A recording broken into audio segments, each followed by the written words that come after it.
Hello there. Welcome to episode 38 of Bow and Blade, a podcast brought to you by medievalist.net, your home for all things medieval on the internet. Bow and Blade gives you a seat at the bar as scholars of medieval warfare go beyond the Wikipedia articles to talk about the debates and the questions that we're working on today. I'm Michael Livingston, Distinguished Professor at the Citadel, the Military College of South Carolina. And I'm Kelly DeVries, a professor of history at Loyola University. And for this year, distinguished visiting professor of military history at the Air Force Academy. What are you drinking tonight? Well, I think I'm going to drink a Burgundy wine. And I'll tell you why. Uh-huh. Burgundy isn't at this battle. And it should have been. Should have been, and so you're safe with Burgundy. I'm going with the Burgundy wine because there's got to be there's an absence of it, so I must drink my own to get absent to get Okay. present. We'll get into that, but Yeah, that's fair. I thought that a nice red Burgundy. That's fair. That's fair. I'm probably going to have some red wine that I've stolen from a farmhouse Yes, on the march to the battle, because that's what the English are enjoying if they can have it. if they can have it. Yeah, Yeah, we're talking yeah, about Agincourt today. yeah. We've told everybody we go from a kind of lesser known battle to a better known battle. And of course, we're You- down on a lesser known battle. Agincourt gets no press whatsoever at all. Nobody's No ever one heard of it. writes on it. It's out there. Of course, history would be the same had it not happened. Uh, yeah, So, no. Who's written the latest book on Agincourt? well, yeah. So, hey everybody. Yeah, we talked about doing Agincourt quite a bit earlier. And yeah, I mean, all cards on the table. I was like, can we wait until my book comes out? can we just do that? Because yeah, I And have it a new book literally out. came out this week, didn't it? Yeah, I mean, as you listen to this, it might have been a couple weeks, but as we're recording it, yeah, it just came out. So Agincourt, Battle of the Scarred King, published by Osprey Books, forward by Bernard Cornwell, and some really nice little It's a good nice book. things said about me, including by one Mr. Kelly DeVries. Yeah, lesser known Maybe, guy. Just pulled him off the street. yeah, just pulled this guy up, and he said it was a fresh, compelling story. So, oh yeah, thank you for that, Kelly. Yeah, it's It no, I think it's excellent. So I Thank you. encourage all our listeners, Agincourt, Battle of the Scarred King. It's a fresh, compelling story. Yeah, well, thank you. It's this is not something I ever anticipated doing a book on. So here we are. Yeah, when I was finishing up Crazy, it was like, what am I going to do next? So yeah, we delayed it so that my book could be out so that we can make a push there. So yeah, go order the book, all. But we're going to spoiler a whole bunch of stuff from the book probably in this podcast. So yeah, still go buy it. Still go buy Yeah, it. yeah, absolutely, absolutely. When it comes to Agincourt, um, 100 Years of War. Yeah, we've talked 100 Years of War a lot. We all A know the 100 lot. Years of War. Yeah. So I don't think we really need to get into that so much. But I do think we need to get into the condition of France when Henry V shows up in 1415, Yeah. because it's a bit different than say when Edward III showed up for the Crécy campaign. The situation in France isn't great. No, no, it Isn't great isn't. at all. What is the problem that France is having in this moment, Kelly?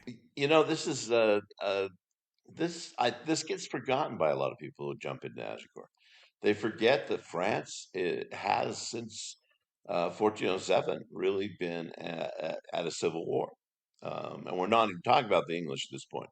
The English are really non-existent except in Calais and Gascony. We're talking about the Burgundians and the Armagnacs, as it's called.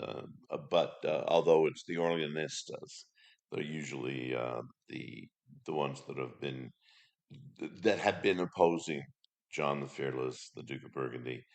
because he kind of murdered their dad. he, he kind of, in 1407, John the Fearless has Louis of Orleans murdered in the streets of Paris. Yeah, an And that assassination. starts, yeah, an assassination.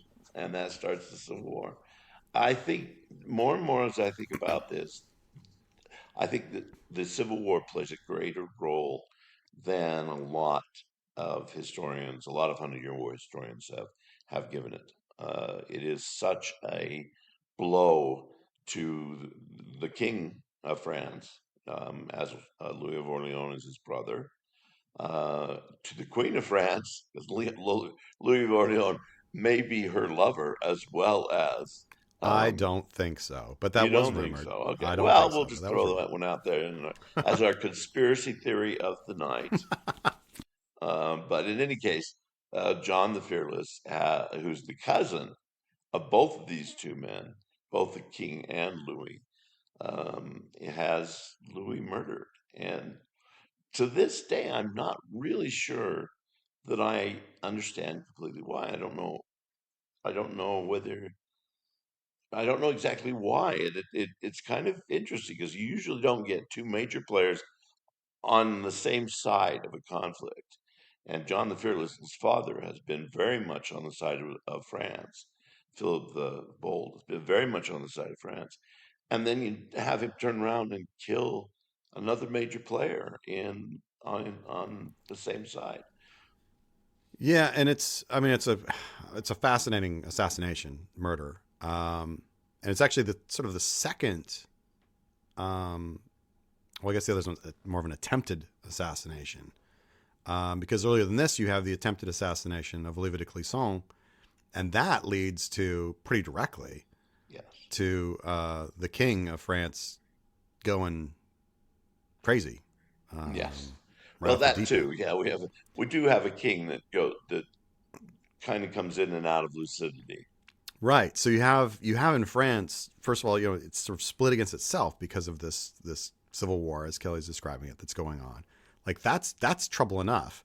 But on the one side is the king, and he's yeah, flip a coin. Is he with us today? Like, is he here? He's here in body. Is he here in mind?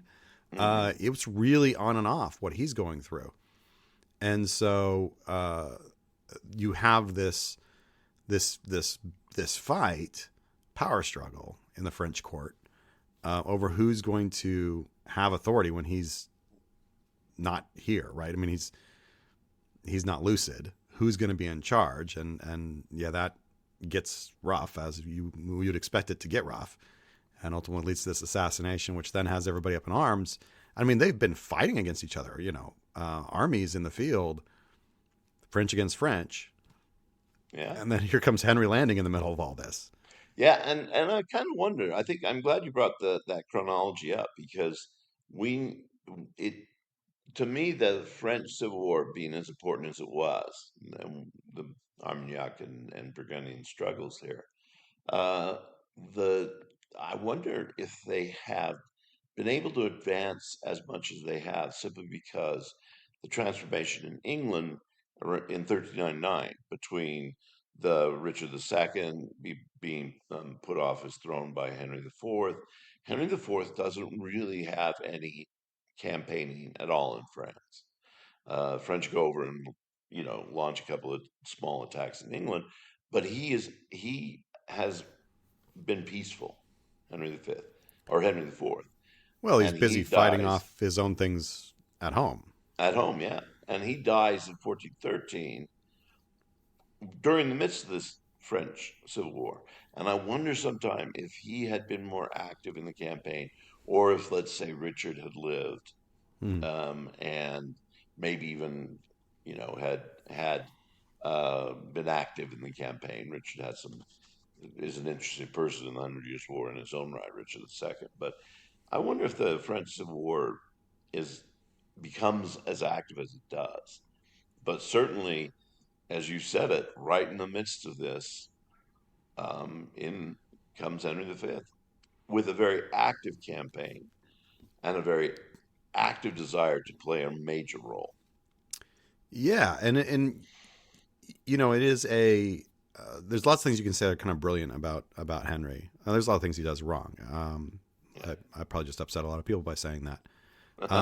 But I would say one of the things he does right is he's not blind to the fact that France is internally weakened, and that this is a good time to strike. Yeah. And it works out in his favor. Absolutely works out in his favor. It probably should not have. Agincourt is not something that should have gone the way it did. No, no, it's the one battle that I think the the ultimate winner, spoiler alert, English will win. The ultimate winner in this is actually really the risk taker. He's traveling far too few soldiers, far too few men at arms, and he doesn't have a lot of support. He's really after Harfleur, he's on campaign. And there's no allies coming. He's not got no reinforcements coming in off England, and the Flemings are staying out of it because they're under John the Fearless control, and Burgundy is staying out. But Henry doesn't even know what Burgundy's role is going to be. He's not met with him. I'm sure at times that somebody said, "Well, there's another major player in the Hundred Years' War." Henry V won't. How much knowledge he has about the French being at each other's throat, I don't know. But I think it plays into what he. I think you're right in saying it plays into him launching the war when he does, launch a campaign when he does. Yeah, well, and I think he needs to. His father, Henry IV, has. I said he doesn't go to France. Well, the reason he can't go to France is he can't afford it financially or militarily or socially because he's fighting off these constant rebellions at home. He's in Scotland, of course, the huge, Wales explodes, the Owen-Glendower rebellion, and he's having all these resources being taken to that. That's a huge factor in this that often gets forgotten, is Owen-Glendower's revolt. And he's also got internal attempts on his life from Englishmen trying to get Richard back on the throne. Shrewsbury, a few things happen. So Yeah. He's got a lot on his plate at home. When Henry V takes over, it really seems to me like he thinks, I have got to get us all on board. And the one way I can do that is go to France. Let's all stop fighting ourselves and let's go get those guys. And So let they're me pretty ask weak you. right now. Yeah, let me ask you about that. We have the scene in Shakespeare, of course, and you and I have found that it is the Shakespeare scenes about the tennis ball. And this is the scene I'm referring to. Is actually comes out of contemporary material. It's not Shakespeare, not coming straight out of Shakespeare's mind. There has to have been some incident. What I'm referring to is the beginning of the Shakespearean play on Henry V. He gets two tennis balls from France, and as kind of a mockery to Henry, when and he turns it into, well, these are going to be cannonballs going against the walls of Harfleur. Uh, to me, if it happened this way or even close, then there must have been more knowledge of Henry and his chances of launching in a campaign in 1415, and France knowing that Henry might launch a campaign in 1415. What do you think of that? So I think it's an awesome story, right? This whole thing that Shakespeare has at Kenilworth Castle. And he's going to send back English cannonballs. I was just trying to look if I could get the exact quote, but I don't have it that quickly in front of me. And we do know this is early. That story shows up within 10, 20 years. Yeah. We have that story. And I think that's a nice story. I don't think it's true. I mean, I think it really is just, the heart of this was not that petty, right? You offended me, sir. I'm going to go to war. No, he was going to war because he could now. The Welsh rebellion has been quieted down, and he understands that France is weak. We haven't been able to take advantage of that, but we can do it now. And that's also going to get everybody rallied behind me, common enemy, and I'll be the great leader. And, and it will kind of stabilize this new dynasty that my dad started. And I also think, part of it is Henry, for better or worse, he's like, it's God's will. I mean, he has this sense that I have lived the Battle of Shrewsbury, what he goes through there. I think he is. Scar yeah, I mean, this is what I call him the scarred king. I mean, I think he's got a scar on his face, but I think he's also kind of scarred.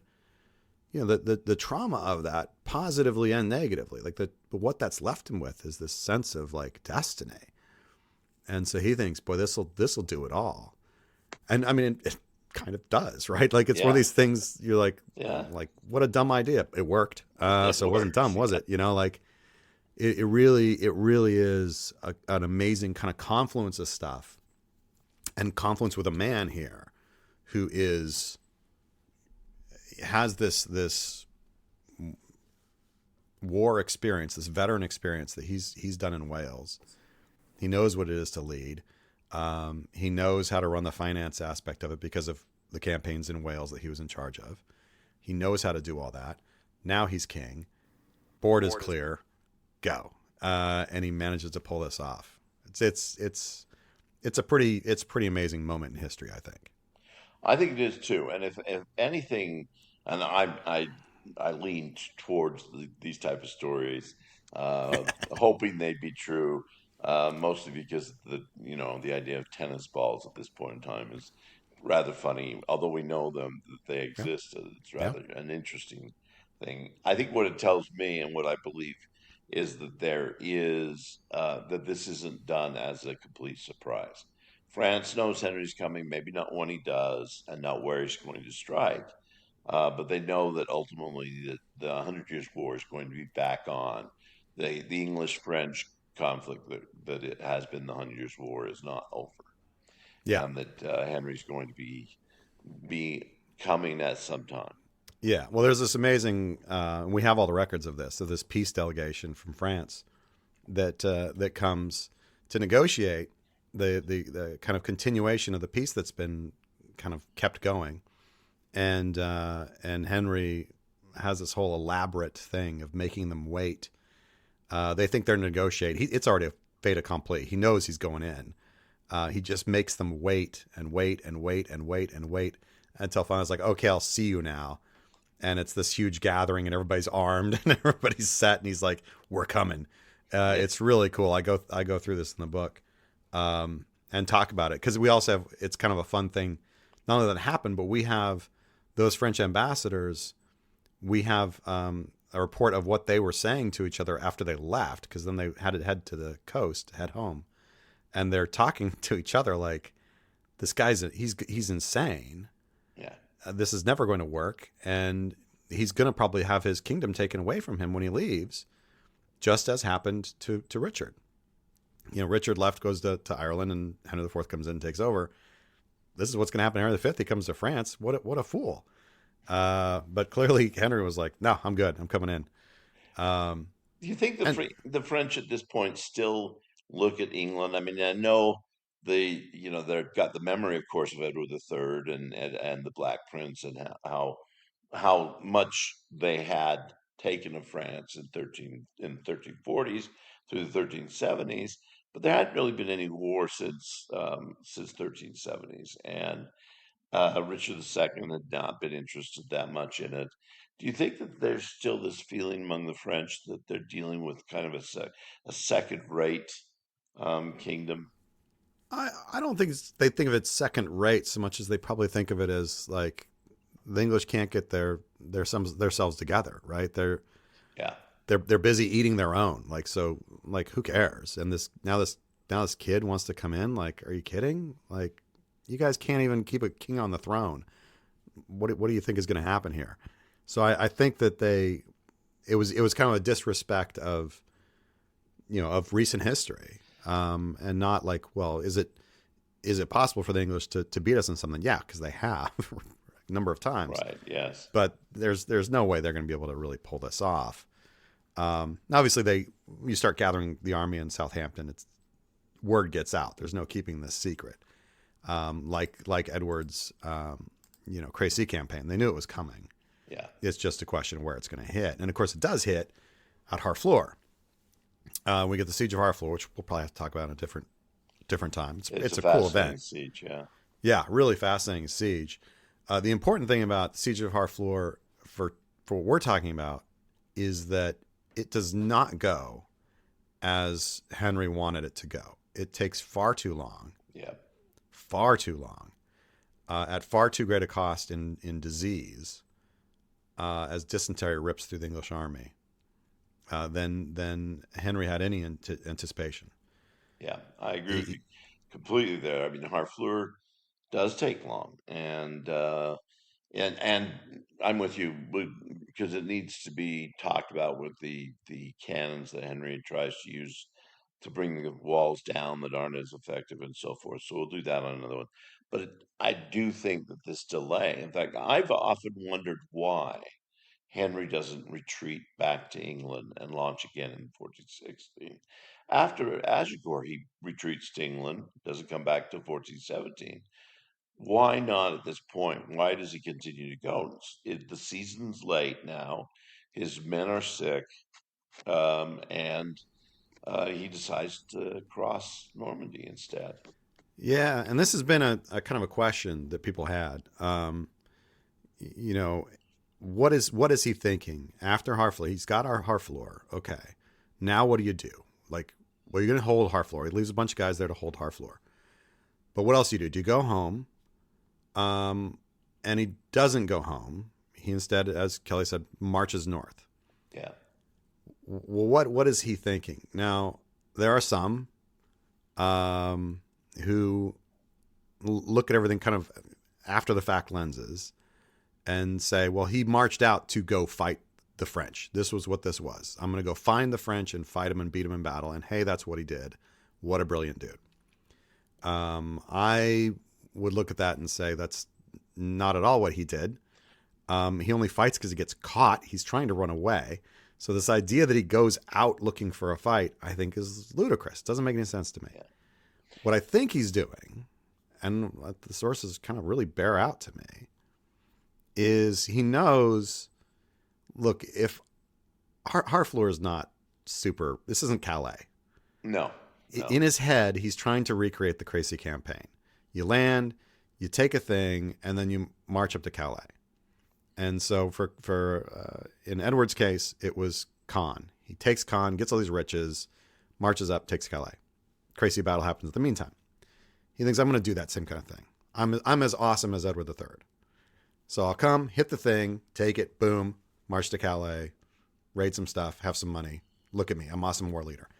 But Harfleur takes a lot longer than Caen did. Caen took a few hours because that siege goes so bizarre. So now what's he got to show for it? Like, well, I took this little, not that big a place at a large cost of men, because a lot of men died at Harfleur yeah, in the siege. So this doesn't look good for me. If I was doing all this to show how I'm kind of God's anointed king, this doesn't look great. Well, if I go ahead and complete this march to Calais, just like Edward did, I'll cross the Somme at the Blanchetaque, just like Edward did. I'm the new Edward. yeah. And it'll show my freedom of movement in France. They're scared of me, and I'll, on the way, pillage some stuff and grab some stuff. And look, I'm awesome. It's a chevauchee is what he's doing. But it's a Yeah, chevauchee with this kind of memory of Edward. That's what I yeah, think's and going it's a on. chevauchée with a little more rules to it too, because we do have the concept that if you step out of line, and there is a famous incident along there that someone steps out of line, uh, and Shakespeare later makes him this bosom buddy of Henry, and Henry hangs him for robbing a church. Uh, there's a lot of things that are going on in the campaign that we really can't talk a lot about, um, but need to be investigated simply because it hurts Henry at the end. I mean, the one is the declining number of men at arms because they're sick. He loses about half his men at arms. Some say more than half his men at arms as he's crossing because their dysentery hits them and they leave the battle or have to go back to Harfleur. Well, once he loses Harfleur, he's kind of stuck with the number of men he's got. Not a lot are leaving him from that point forward. But yeah, he's got a very small, relatively small number when he leaves Harfleur. He leaves. He's this is how much food I've got, and it's for a direct route to go straight to Calais. There's no idea that he's going to like do anything on the way. It really is just we're going to march to Calais, which is a bold thing to think that nobody's going to stop you. I mean, it's also kind of like really insulting that he doesn't think the French can do anything about this. I'll just go and they can chase me, but whatever. I'll be in front and I'll get there. That's not what happens, because what happens is the French aren't stupid and they see exactly what he's doing and they get ahead of him. They take the fast roads and get ahead of him, which is actually what had happened to Edward III, ironically, is that Edward III had gotten outmarched by the French on the roads. And that's what happens here. So he thinks he's going to cross at Blanchetaque and gets there and it's held against him. Yeah, it is. And so he can't do it. So what's he going to do? Well, he starts running away, basically. And I agree with you. I think that Henry's own view of his destiny, his own view of what he is and what he can do, is greater. It may be too great. Maybe a little hubris is. He's a little proud of his position there. Yeah. The rest of the world might suggest, yeah, go back and take care of your scar and not worry about what's happening in France. Let the big boys play over here. Except that it works. And this is the thing: is you're like, this is such an act of hubris. Yeah, but you pulled it off. We pulled it off. The thing that I can't understand is Harfleur. I can't understand why he does what he does. That takes too long, so he doesn't give it. So he takes it to the end, which is Harfleur falls to him, and then he puts Ben in there. What? Why? Why would he put men in Harfleur? He already has Calais. Harfleur is so much less important than Calais is, for economic reasons, for all sorts of reasons. Well, Harfleur does threaten the mouth of the Seine. Like that's not a small thing. So it threatens the mouth of the Seine, and I think Harfleur is the feather in his cap that he needs. Like, I took something. Look what I got to show for it. I took a port. It's not Calais. You're absolutely right. It's not La Rochelle or anything like that. But it is a port. So I captured a port, and it's on the Seine. Go me. It's in ruins now. It's basically it's terrible. It's awful. But look what I did. I think that's there's an angle to which all this fits together really neatly when you think about something we kind of don't ever really tend to think about, which is that, a king has to have a mind to propaganda, to use that word. I'm not sure if I don't mean to diminish it, but like, what have you done for us? Like what good is having you? Oh, look at what I've accomplished. I have done these things. And especially in the shadow of his father, who, as you said, had deposed the previous king. A lot of people weren't happy about that. There'd been multiple assassination attempts, plots on his life, plots on Henry's life after he takes over. There's a plot that unfolds in like the days before they sail for France. There's an attempted like plot to get rid of him. He knows everybody at back home is like, we don't need these guys. So, I got to have something to show for it. So he's got to have Harfleur. But as you said, it's not that big a deal. So he's like, that's not enough. I need to also kind of flex, and that'll be enough. And yeah, that's what he tries to do. I'm going to march to Calais. That'll be my flex. And the French cut him off at the Somme, just like what happened to Edward. But unlike, Edward got out of that trap by crossing at the Blanche Tac. Obviously, then he gets trapped at the Battle of Crécy, but that's how he crosses the river, is through that secret ford. Well, it's not a secret anymore. No, Like no. Henry's marching for it, and the French are lined up. Like, dude, you want to come through this thing? Good luck. And Henry is smart enough to know, like, we're all going to die here. That's not going to work. So what choice does he have? He has to march deeper into France. He has to march upriver, trying to find a place to cross.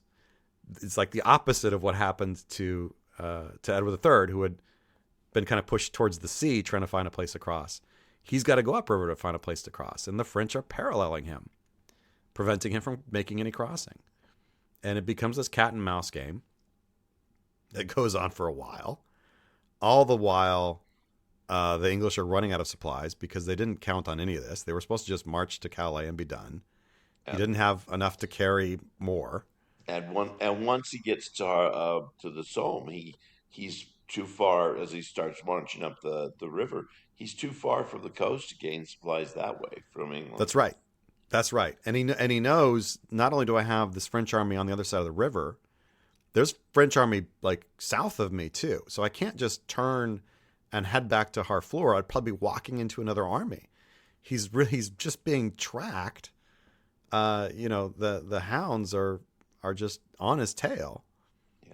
And you read the eyewitness account, which we have some really great accounts of Agincourt. The best account is the chaplain, the author of the Gesta, Henrique Quinti, which is magnificent. Such a cool source. Yeah, it's very good. Yeah. I mean, he's smart.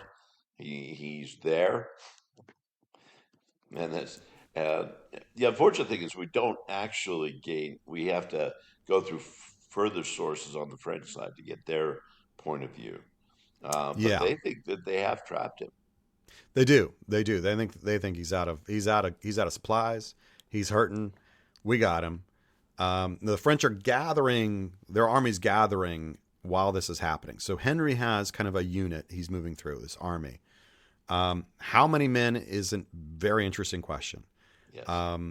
And we really have, or should have, a much better idea of how many men are in this army, because we actually have these muster rolls for this army. Tell us about the muster rolls, Kelly. Why these are so important. The muster rolls have always been known. The problem is that when you start calculating the number of men that are on them, so now we know it's only paper, but it gives us a fairly good understanding about how many men. And Anne Curry did this. She put it all together, looking at it for her book, and she determined that in fact the English had a much bigger army than anybody else gave them credit for.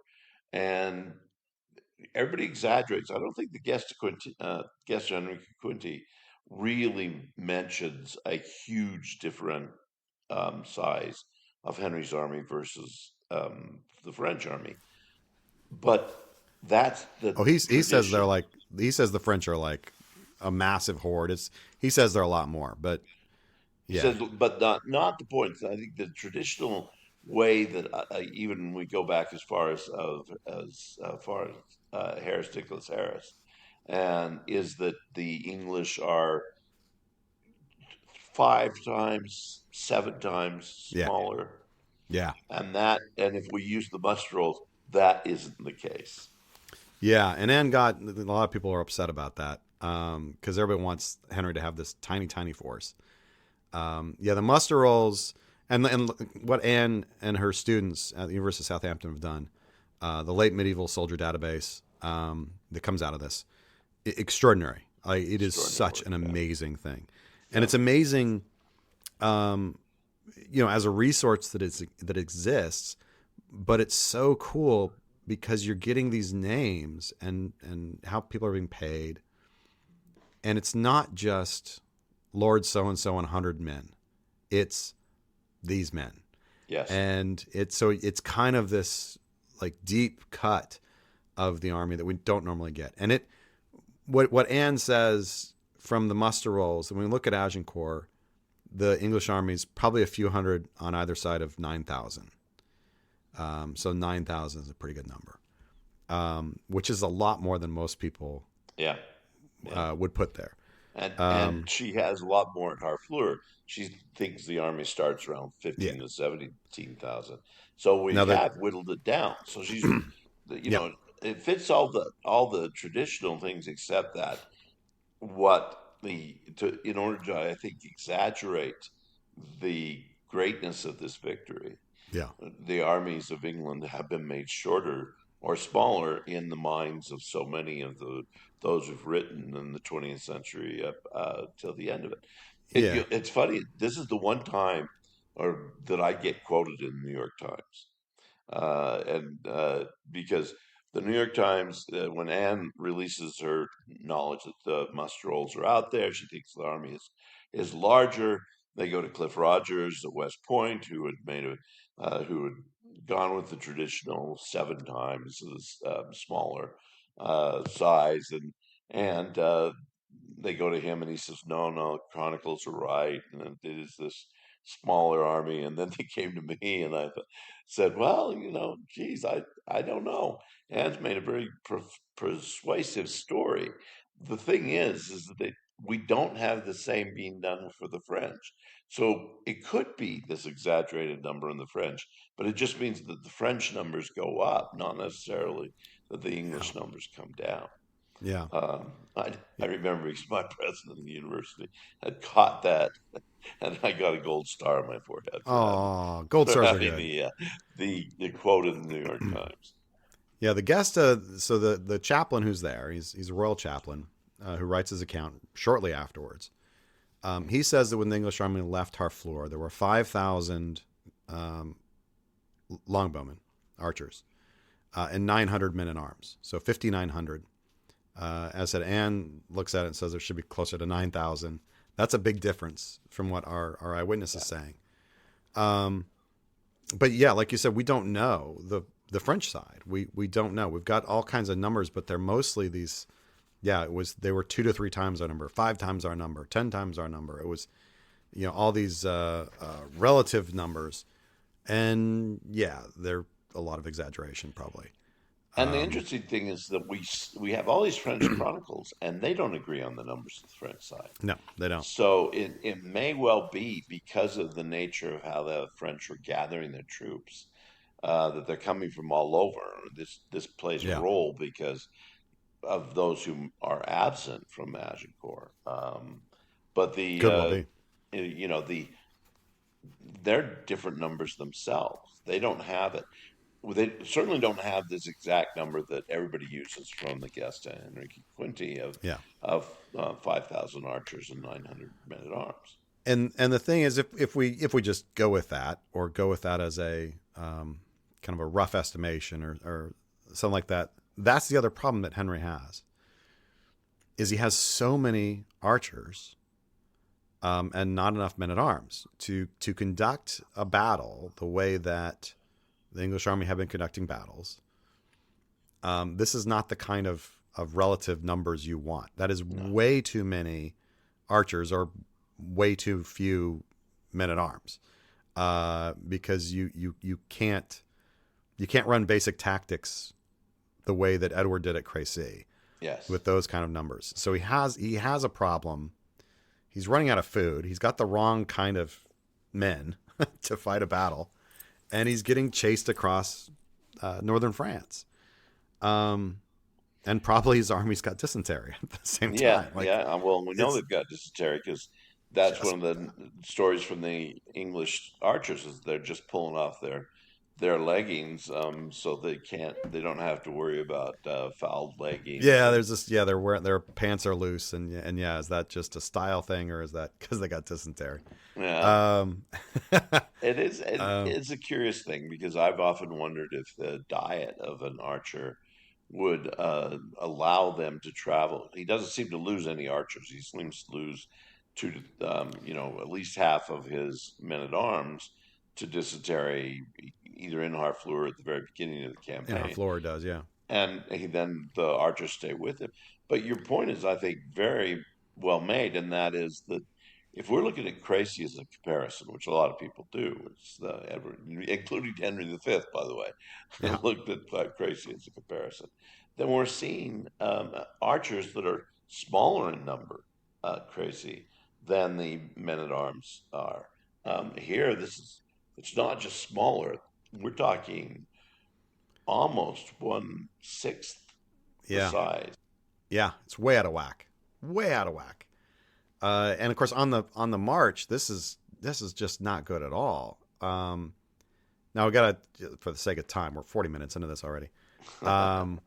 He gets tracked down, basically trapped, where the Battle of Agincourt happens, and it's yeah, he just runs out of road basically.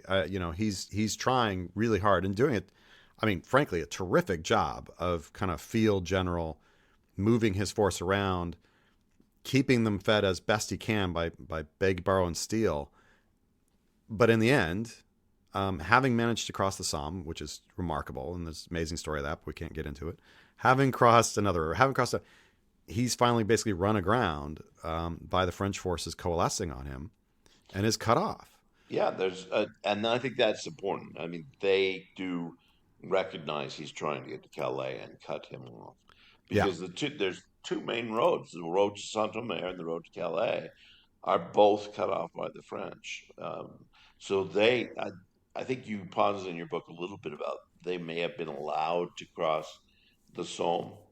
No, Uh, no, no, not at all. They you they don't think so? managed to squeak past the Somme. What happens right after the Somme is really really odd. The English think that they are in like gravy train because they think that the French are further up the river. They're not. The French are like standing right between them and Calais at that moment, like 13 miles away. It's like really close.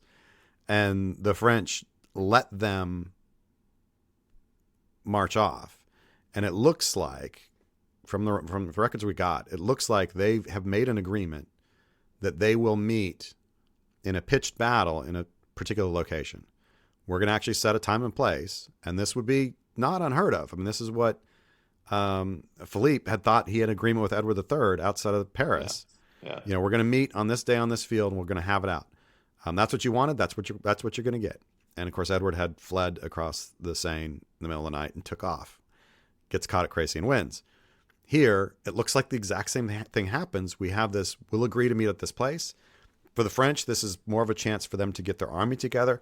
Probably they are thinking this will be a chance to either get the Dauphin or the king himself on the field, and we'll wipe these English out. So the French move off to get into that position, and the English start going in that direction, and then turn and head cross country. We're not going to do that. Henry, the French sources complain about him breaking his oath. Henry seems to say, well, I didn't really promise I would be there, kind of thing. But they do eventually then track him down and get him pinned down. And the Battle of Agincourt happens, which you can go there today. There's a beautiful visitor center, new visitor center. It's gorgeous. I just saw it. Yeah, there was an old visitor center that you and I went to, Kelly. Yeah, yeah. There It was was nice. even an older one that I went to in my first visit with my Yeah. father and a friend that was basically in a living room of a woman's house, and that was Yeah. it. So It there was was the new one that you completely and I went to, which artificial. was cool. And now Yeah. there's a new one that's unbelievable. It's a fantastic visitor center. I think most of what it says about the battle's wrong, but it is such a fantastic visitor center.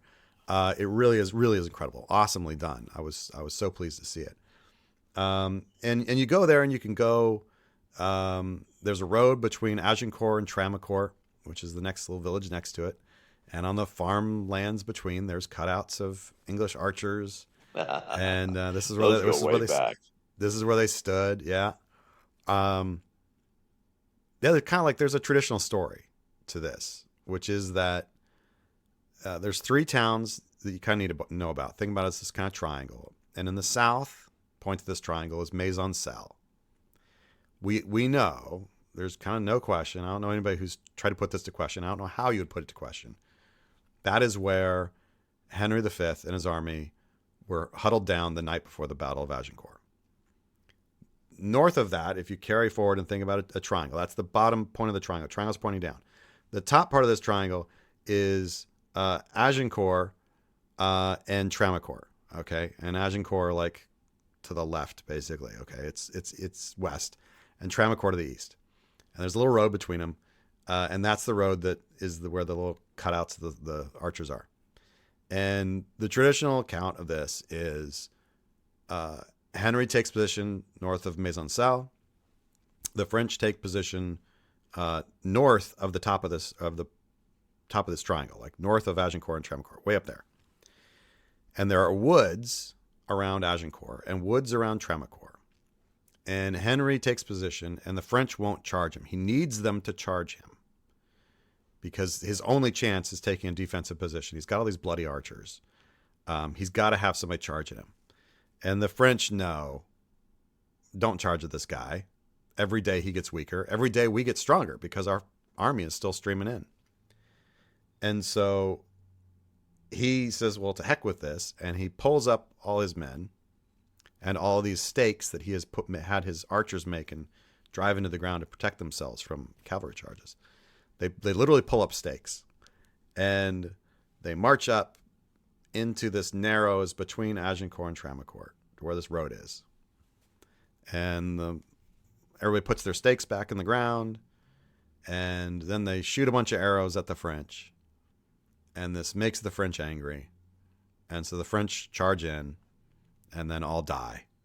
Not all, but a huge number of them, a massive number of them die there between Agincourt and Tramecourt. And Henry walks away the victor. Is that pretty good? You have some questions about that. Yeah, about so the many location. Questions. So many questions. There is, of course, the formation, too, that Henry has to take. That it factors into this. Bottom line is the traditional battlefield is a little too narrow for the traditional story. Yeah, it didn't. I had so many questions about this when we visited, you and myself, and once again, the inevitable Bob Wisdom Savage. And we visited, and we, at the time, I had this crazy idea, this theory about this Welsh battle having influenced Agincourt, and got there and quickly realized that wasn't going to work. So that was the end of that. But yeah, on the field, it was like, man, this doesn't make sense that the French would allow him to do this. But, you know, because if you look at it, if these woods and stuff, and he's moving into a narrower spot, like Henry's being allowed to move into a better position than he started in, and does so with the French all standing around watching him do it. And I thought that's not making any moves. You know, that's bizarre. They're just going to let him do this, like he's trouncing 1,000, 1,200 yards across this open field. Like, run him down. What are you doing? Yeah. So I just found that very strange, and it also seems strange that the only thing that we know is on that field, the only thing that we can like geolocate basically, is a small castle, Agincourt Castle. And if this traditional story is correct, then Henry, the left end of Henry's line, is on a French castle. Yes. And nobody ever mentions it. And the French let this happen, and Henry thought it'd be a good idea to do it. I mean, just the whole thing just broke my brain. Yeah. So, and then there's the other factor, which I was dissatisfied at that point when we saw it again too, and that is that it didn't fit the battle plan. So we have the battle plan of Agincourt, the one that seems to have been written by Boucicaut, one of the commanders on the French side, not the main commander, but one of the commanders, Boucicaut. And it wouldn't fit. It doesn't work. So in other words, to me, they would have put together this entire battle plan, gotten to the battlefield, and then said, we'll toss that one away. Yeah. Now, to be fair, we don't know. The battle plan we have says it's for like this campaign.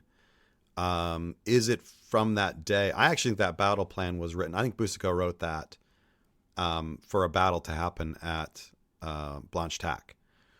I think that's when he actually wrote that. Now, I think they still kind of have it in mind Hmm. because the Yeah. tactics that unfold basically follow it. But yeah, I think that's when he wrote it was for Blanche Tack. But you're right that it doesn't, for them to have still had this thing floating around, surely it must, but it doesn't really work on this field. It was very strange, very strange. And then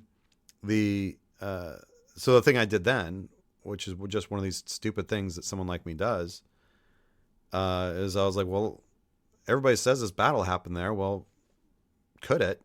And I just started running the numbers as far as you're telling me this many men on this field, can they fit? And I kept coming up with the answer is no. I can't get this number of English on the smallest numbers, not Anne's 9,000, like using the Gesta's number, the chaplain's number, the smallest number possible. Yeah. I even cut like 10% off of it, which doesn't match any of our sources, but I was like, whatever. I'm going to give it the lowest bar to clear. And I could not get it to fit without throwing sources out, without saying, because the sources all talk about how thin the English lines are. They're 4 men deep. They're really clear on this. Very, very thin lines. If you throw all that stuff out, you can pack men in there like crazy. But if you're going to believe what the eyewitnesses are all telling us, I can't fit them. No. And when you added that to all these other problems, it was like something's not right. And meanwhile, or not really meanwhile, we had Tim Sutherland, the great conflict archaeologist. Tim's amazing. Yeah. Doug Towton. Yeah, dug Waterloo, and he's dug at Agincourt. Yeah. Surveyed there, and there's nothing. He has this wonderful line. At one point, he says, "There is at present no evidence that the Battle of Agincourt ever happened." Tim, it happened. Tim knows it happened. Like there's but it's archaeology. There's no archaeology. Yeah, there's no hard physical evidence, and there should be in droves. With this many men falling, pounded into the mud, like there should be stuff, and there's nothing. And so he suggested at one point that the battle might be moved north. The whole thing needs to shift north, and then later on he suggested the whole thing needs to get shifted south. And what I kept seeing was, it's that southern location, and so that's what I've argued is that it's which south. is curiously if we go back to the first major single volume on Agincourt, the one that Harris Nicholas does, he's got it south as well on his map. He's got a map and he shows it that way, which is kind of fascinating. I mean, in fact, you go back to Cassini and these early maps, and they've got it kind of south and west of Agincourt instead of to the east. Not that I wouldn't put a lot of stock in that. I really think, that's more like open space on the map here. So I'll put the cross swords here. I don't think they're geolocating the way that we kind of want it to be. But yeah, they're the more I looked at it, the more it was like this thing doesn't make sense where it is. And if we move it south so that the battle happens sort of directly north of Maisoncelles, what then happens? Well, all our sources start lining up. And, you and I found this at Crécy, right? Once we moved the site and put it somewhere else that we had other evidence looking to, suddenly everything started clicking into place and kind of got a full picture. Yeah. Which is fun. And it makes sense now because if it's on the traditional site, then Henry can have the usual formation that the English had developed by this period of time, men at arms in the middle and archers on the wings. But we're told by the Gesta, and it's confirmed by French sources, that is not the way that Henry has formed his lines. Yeah, he's done something funky with the middle because he's got too few. You should just have this men at arms in the middle and these wings of archers, but his wings would be too big. It'd be like a big V, and that's no good. So he takes his and that center of men at arms would be 3 battles, we call it, deep. So you'd have like your front mass, kind of a center mass, and then a rear mass of men. vanguard, main guard, rear guard. So he can't do that. He has too few men at arms. So he has to put them all horizontal next to each other, these three groups. And even then, he's still basically got a V. So he takes groups of archers and sticks them between. So you have a wing of archers, line of men at arms, a wedge is what the chaplain calls it, of archers, and then another group of men at arms, another wedge, another group of men at arms, and there's the other wing. And those wedges have been much consternation about what he's talking about here. I think he's talking about like a point of like another little triangle pushing forward of archers. I think that's what Yeah. it is. I agree completely with that. When it was interesting, back in 2015, we're celebrating the anniversary of this, and the British Commission of Military History came to me and said, "Would you write an article? We're kind of getting tired of the same article coming out by Anne Curry was involved. Anne was involved in the centennials." Uh, the centennial observations, and she was had gotten some money to put this together, but it was really following just her interpretation. And one of the things I was dealing with was longbowmen and these wedges, and I agree completely. That's what he's done. You don't need them on the traditional field. Traditional field, you've got 900. You still have got a fairly strong middle, but like you say, the archers have got to extend so Yeah. far to the north of the men at arms make no sense being where they Yeah. are. So Yeah. if you read the source, you've got the wedges in there. Now we even got a bigger problem because that extends the men at arms larger than the traditional side as well. Yeah. And so, yeah, you move it down and the numbers, for lack of a better word, add up. And it's like, okay, now they all fit. And where everybody's positioned works. You're on kind of high ground. You've got those wings are getting rooted into trees. So they've got that. They've got the backing of Maison Cell along the left wing of the army. All that's really good. All And the that's really castle, good. which the French sources say is definitely in French hands, not with Henry's troops sitting next to it, Yeah, is in the distance again. it's in the distance, and a curious thing that happened there is when I started looking. I was actually looking for evidence of the castle, just trying to get a sense of what it was and things like that, looking for things, and then found these paintings that were done that are amazing, that were done in the 1600s, I think, and and they show Agincourt. There's the village, and there's what it looked like. It's really amazing. Maison Cell as well. They're written from the same or painted from the same spot, looking each direction. And they actually show where the trees were, line of the trees, and this big forest that's supposed to be around Agincourt to help save that left flank of his in the traditional spot isn't there. Like there's that forest that he's supposed to be rooted on. It's not there. So it really makes it just kind of one thing after another, trying to make that traditional site work. But moving it south, like I said, everything kind of fit into place. And it's one of the places that Tim Sutherland said, this makes sense. And Tim had pointed out, and he's quite right, there's some toponyms in the area. There's a little hillock called L'Anglais. That's funny. That's interesting. There's this little valley right in front of the English position, which one of our great sources says that there's a valley that the French are going through. There's no valley on the traditional site, but here there is a little one. Yeah. And there'd be a lot of men would die there. And looks like it's called the Valley of Death. So that seems interesting. There were a lot of extra little things there that point to it happening here. And like we said, it now made sense of everything. And it shows, I think, what a brilliant position Henry's taken. Yeah. Yeah. And the French don't need to be stupid.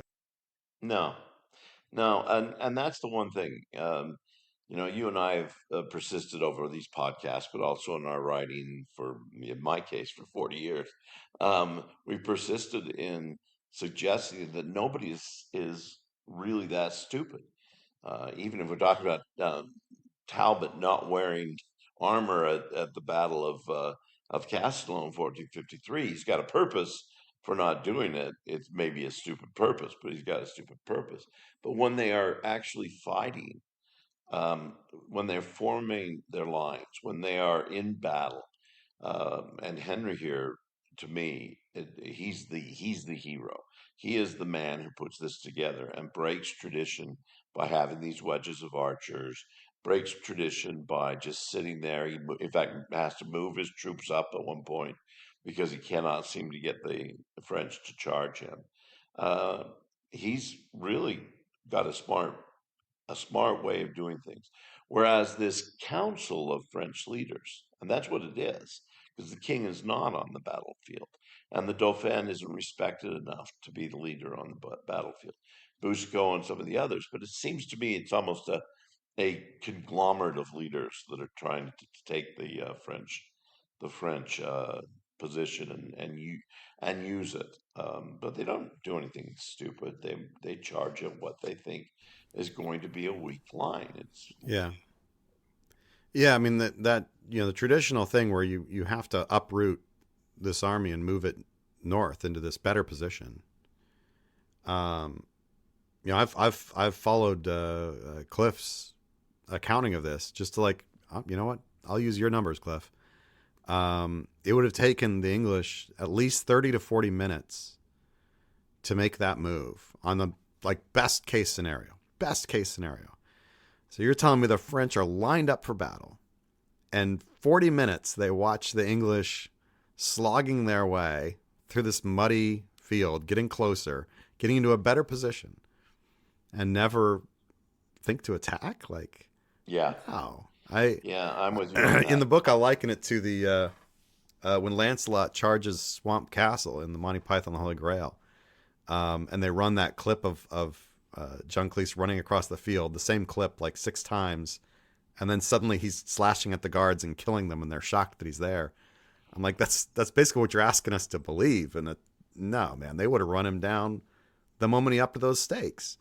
Yeah, He's a I sitting think what duck. if that happens, then and I have it happening in my account, but it happens before any lining of the French are done. The English will move just briefly in front of what had maybe been the position. That's what we're getting. The French sources, that's what we're getting actually from the Gesta. The French sources don't ever have that maneuver. Yeah, and what the Gesta says, and this I thought was very interesting. So I don't think that the archers ever move. No, I don't Those think those that. those I think wings, it's just they the main line. yeah, it's just the center that moves. And the thing there is, I don't think they move very far. The uh, the traditional translation everybody's used of the Gesta says that they moved that Henry marches forward to within 20 yards of Agincourt, and that's where it goes down. When he does this move to provoke the French to charge, and that doesn't fit my interpretation at all. So like that's a problem. Except that when I look back at the Latin, that it doesn't say 20 yards from Agincourt. It says 20 yards towards Agincourt, which is no small difference. So what it means is that Henry moved his center. I said 20 yards. I think it's 20 paces, which is not quite the same thing, but it's close. So close enough for medieval work. So he's taken that center and rolled it forward just slightly, but with the banner and everything going, the trumpets, that's the provocation they need because he's in the center of this thing and his banner's in the front center of this thing. And when that pushes forward, that's when the French charge. They're like, oh, go get him. And I think at that point, probably, and this is something I can't back up exactly, but it fits with all the details we've got. He moves forward that bit, and then probably stops when he sees, okay, we've provoked them. They're coming. Stops. He doesn't go any further because he doesn't want to go past the wings of archers, and take them out of the battle, right? So he stops and then receives the charge there. Probably the charge pushes him back. We know that the line's bent, but didn't break. But if he's pushed back from there, he's pushed back into line with his original position. Yes. So he's now like where he needs to be, which would be beautiful, beautiful tactics, just beautiful tactics. And the French are in unity at this point. This is often forgotten because everybody wants to go to the Guesta's account. They want to see only from the point of view of the English. But I love the author of the Religieux de Saint-Denis, because he says the illustrious dukes and counts of France, Yeah. having invoked the assistance of heaven and made the sign of the cross, said adieu to each other and kissed each other affectionately. They then advanced against the enemy at the head of the men at arms with a bold countenance, crying loudly, "Monsieur, Monsieur!" Oh, blindness and lack of foresight of moral men! They scarcely realized their presumptuous joy would soon be succeeded by grief and sadness. That's my translation, but The Religieux has got an axe to grind. it does But have an axe to grind. And it he's is got a written major axe. after, and it's written by somebody who probably isn't there. But Definitely not it there. does. But I do love this idea that the French look at this and there's, oh, this is going to be easy. What are we Yeah. gonna? Where are we going for dinner, guys? That sort of thing. This is going to Yeah. take us no time. And then And just blindness and lack of oh, foresight of blindness. moral men. Yeah. I mean, the first thing goes in is the cavalry, of course, hit first. They get just wrecked by the longbow, which sends that line into disarray and sends horses careening back into the next infantry line, which slows them down, slogs them down. They're trying to make all the way through this huge muddy field in the meantime. Then they're getting peppered with arrows. And then it is one kind of unfolding disaster after another. And I really do think it's not an exaggeration when our sources talk about the French bodies as they're falling down. Most of them are dying through suffocation as the weight of the next line comes and falls over them and everything. That a great many are dying that way, and that those bodies become islands in the mud for the fighting to continue. Yep. Which is absolutely horrific to imagine. And we even get, But it seems to be what happens. yeah, I mean the French sources themselves at this point. I like to take them over more than or use them at this point more than the guest Henry Quinty, because they are so dramatic about the archery. The Religieux de Saint-Denis. It's a hailstorm. The numerous volleys darkening darkened the air, shedding a cloud, laden with a shower and an intolerable multitude of piercing arrows. And then also start rationalizing why these are affecting. Of course, we get the horses. That's what we got at Crecy as well, that the arrows are really disrupting anybody on a mount. But Monstrelet actually even says, "Oh, the horse their shot wouldn't penetrate the visors of their helmets, but they did have to lower their head, so they're not seeing what they are actually how they are maneuvering." And you can just imagine this clump of men coming together, and then that's where they're dying. Because we also hear from, and this is when we do hear from the guest Enrique Quinty, that at that point the wedges of archers that are in the main body of the soldiers with the men at arms, they throw their bows to the ground and pick up other weapons and join the men at arms in attacking the French, and that this is where a lot of death comes. I think you're absolutely right. The mound of men in between the Yeah. two bodies of army have grown. And where the longbowmen jumping in with whatever they've got, I think is actually incredibly telling. It's because they're out of arrows. They didn't come kitted out for a battle. Remember, so like they've used arrows in the meantime since they left Harfleur. They don't have that much, and I think at that point what you're seeing is guys like, well, I'm out of ammo. What am I going to do? Well, pick up whatever I can and do what I can. Which is part of why I say Henry probably ought to have lost this fight because there's three main lines that the French have. The first two go in and are just shattered. And at that point, these longbowmen are not using arrows anymore, which to me tells me they're out. There's still a third line. And that third line does not go in. Had it gone in, I think the English are ruined.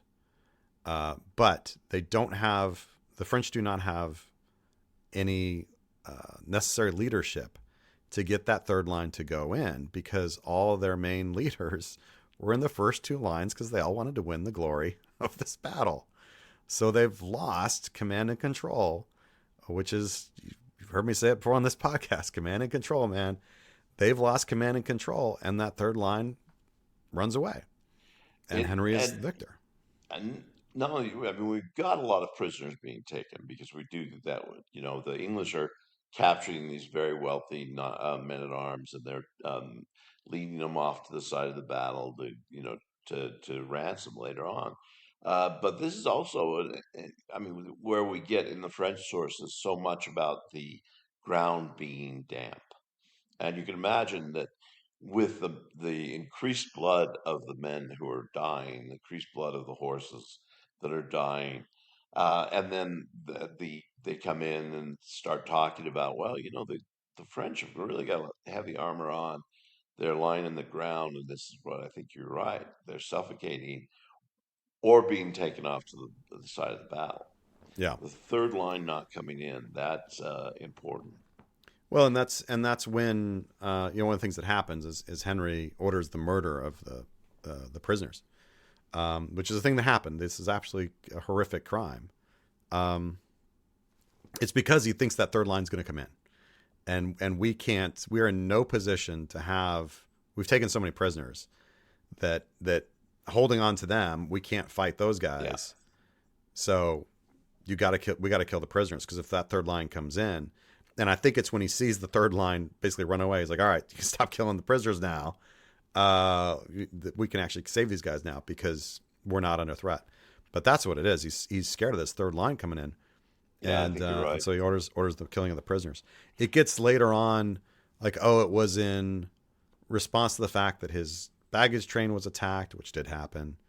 But that's not what the real threat is. The real threat is that third line. And I agree completely, because it's funny. You either get the tradition that Henry kills the prisoners because his baggage has been attacked, or you get the opposite, which says that the baggage is attacked because he's killing the prisoners.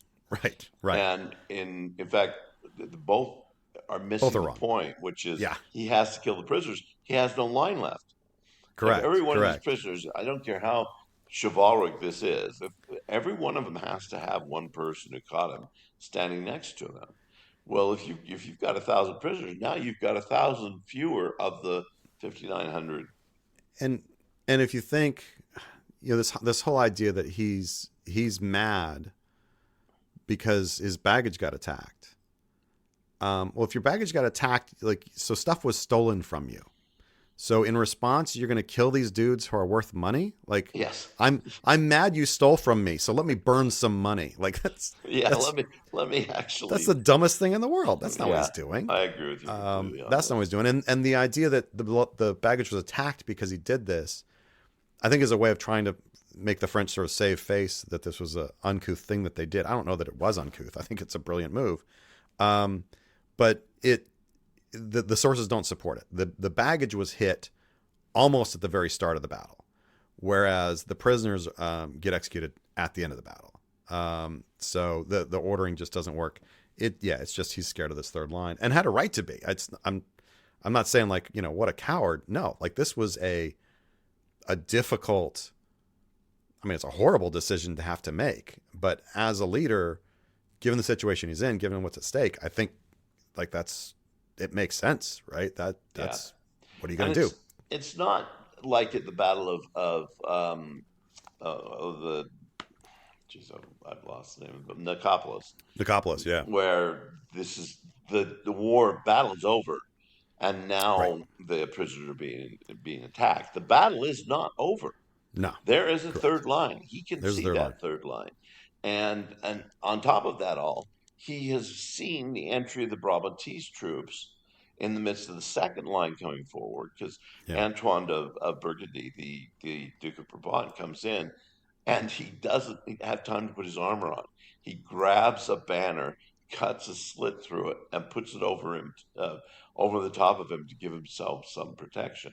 It Yeah. would have been some protection, there's no question. But he does that because he doesn't take the time to join the third line. He wants to get in the Yeah. conflict. So Henry's got to worry that maybe there's Antoine of Burgundy is the brother of John the Fearless. Yeah. Does Henry know that John is nowhere, that John is up at Saint-Omer, which is not that far a distance, and that's where Antoine has come. Does he Yeah. know that he's He's not got to going to get think there's more involved? guys. Yeah, Yeah. yeah, There's more guys. So there's this third line. There might be more guys. Now, when the third line retreats, as I said, he calls off the killing of the prisoners. He's like, we're good now. Um, but yeah, I mean this is it's desperate times. Yeah, desperate measures for sure. That it happens, and it, it is something to remember. Speaking of the Duke of Burgundy and this third line and stuff that was out there. After Agincourt, it's not like he hangs around. They gather up what they can, destroy the rest of it, and then they hightail it as fast as they can to Calais. He knows he's not in a good position. I mean, he's done really well, but he's still got to get out of this. yeah. It's not And he's like Edward really, the Third at Crecy, where he sits on the battlefield for 3 days afterwards. yeah, they call it truce for three No, I days. mean Yeah. he hightails it. Like, you're right, he hightails it, and I think that is because he recognizes that if a second battle is to occur, he's really in Yeah. desperate straits. So Yeah. get to the Desperate walls of straits. Calais. Yep. Once he's there, he's safe. I mean, Yeah, there he's fine. Once he gets to the Calais March. Yeah. So I mean, it's a fascinating battle. It really is, and it looms so large. I mean, historically, it's fascinating, but of yes, course, mythologically, it's fascinating, yes, right? yes. You've had to deal with the mythology of the longbow. Oh, constantly. I mean, the number of people want to make technological deterrent, the technology determine this battle Yeah, is enormous. The longbow I've had to deal with for almost my entire time. Maybe I should not have given a paper in at the Tower of London at one point that said called the failure of the English longbow. That might have that was a bold move. That was a bold bold move. move. Yeah, yeah, it was a dangerous move, possibly. It's a Uh, bold move, Cotton. Let's see if it it, works out for him. it's hilarious that even just a year ago, 2 years ago, in the summer, uh, that lecture was remembered not by someone not knowing that I was the one who'd given it. So it still was recognized. That must have been 15 years ago that I gave Oh that, 20 man. years ago that I gave that, but it's still remembered. So I had to deal with that. My point always has been, not just, let's not go with technological determinism, because the longbow is not the end all of weapons. Um, but in doing so, once you do that, and then later have tried to take the weight of the French armor, saying that exhausts them, that traps them in the mud, and all the other things. Any of those technological determinisms removes, in my mind, or certainly lessens in my mind, the man who should have all the credit for this battle, and that's Henry V. He does every move right, and they shouldn't have worked, but they all do, and you've got to give credit to the coach at that point. Yeah, I think that's a great way of putting it. Yeah, is in the end Henry wins, and as I said at the beginning, he shouldn't have. Like No, every and step you look at this, and you're like, what are you doing? And I think it works. I mean, does it? It's brilliance, but like the confidence, and so much that I think goes back to this wound he'd sure, had at Shrewsbury. He just has this sense of destiny. And it's hard not to buy into that, well, Um, and did on he give a top of great it all, speech? Probably, but not the yeah, Band of Brothers speech. But it's okay. I mean, like he was good. yeah, the Brandon Brothers speech is, let's face it, great. One of the greatest speeches ever. Yeah, Yes, Shakespeare always makes these speeches. There is no doubt an oration given on the battlefield yeah, by Henry. It is not Shakespeare's. He is not. It's Too like bad. Mark Antony did not say what Shakespeare had him say later on, More's the pity. because Shakespeare was an amazing rhetorician, or could write oration very well. But the other thing that really surprised me, that really I think heightens Henry's esteem, and I've never been one who wanted to like Henry. Not as bad as Richard the Lionhearted or something like that. I'm not like that, wanting to like Henry V. And yet every time I go with this battle and the campaign across Normandy in 1417 to 1420, the amazing military leadership, just amazing military leadership.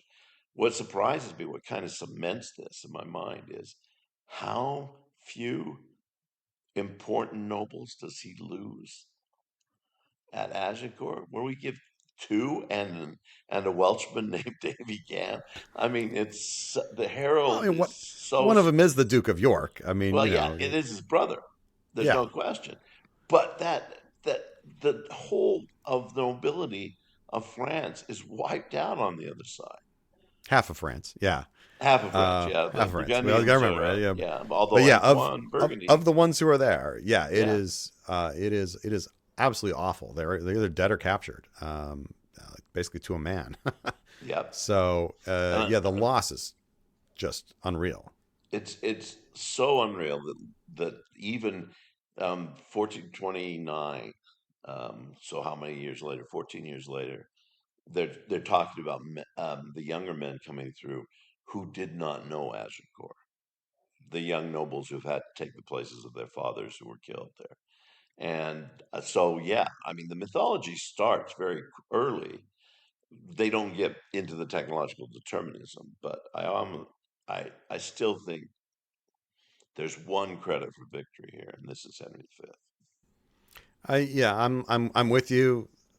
I also look at it and it's a French failure. I mean, Yes. it's an English victory, but it's also a French failure. It takes two to tango here, and the French make some really basic mistakes. The foremost of them charging in the first place. Like I don't care how he provokes. You hold the line, man. Yeah, hold the line. You hold the Yeah. line, and they don't. And then from that point forward, the command and control that they then suffer, is just Yeah. absolutely destructive, You and can't prevents that lead. third line from saving the whole thing. Right? If You, that third line sweeps in, a lot of those guys who died might have lived. Right? yeah. Because they were being held ransom or they were still in the mud. I mean, that's the case with at least one of these big name guys. He's stuck in the mud. They actually Yeah. get him out alive, but so yeah, it's a battle that should have gone the other way, and it just didn't. It did. And You can't and that's command by committee when you've got somebody like Henry V opposing you. I think that's yeah, but it got to really be the makes for lesson. a cool story. I It mean, it's is a a cool cool story of story, stories. You know, and it is extremely important. Henry will return 1417 to 20. We've got to do that campaign sometime because it's masterful. And then when John the Fearless is killed in 1419, Henry has Paris and holds it until his own death, 1422, which is a sad young death. There's no yeah, question. Often figuring out what would have happened had Henry lived. That's I'm a got to fan be. of Henry. Yeah, I'm a fan of Henry too, and I don't want to be. So that tells you what I think about Henry, because English kings are not my. I want to diminish their. They are so beloved. I want to diminish their effectiveness. I'm not sure I can do that with Such an Henry V. iconoclast. Well, it's we've been here an hour Yeah, oh yeah, 24 yeah. minutes. They mopped. I think the chairs. I think I've been given the key to lock up. So, look, I hope everybody enjoyed it. You want to learn more about Agincourt? I have an idea. You should go buy my book. A humble one. Does not self-serving at all. So here's your to-do list, everybody. Go buy my book. But number two, look, we're 2 episodes away from our next Q&A. So you need to get us questions as soon as possible. Load them up. We're next going to be talking after this we're gonna be talking about a really kind of amazing battle, one of the most important battles that you may have not heard of, called the Battle of Bouvines. And so we're going to do that. But then the next episode after that is a Q&A. So get those questions in. Yeah, we've got a few from last. We're Yeah. going to go back to those, revisit them. So if you didn't get your question answered last Q&A, it's on the list, but we'll take more. And if Agincourt, Algebrata, Agincourt, um, and Adrianople, and Bouvines don't spur interesting questions, I don't know what can. Yeah. Come on. Plus Right. the Tell me. Mongols. Plus the Yeah. And the Mongols. Mongols in there with Nick Morton. We had a good time. Yeah. So, yeah, look, people, hope you enjoyed this. As ever, a reminder. This podcast is sponsored by medievalist.net. So the best way to support us, other than buying our individual books, of course, Which we have is not been hawking this time at all. it's it's so plain. Is to join their Patreon at patreon.com/medievalists. That's also the absolute best place to drop us a line if you have a question for our Q&As. Cheers, everybody. Bye.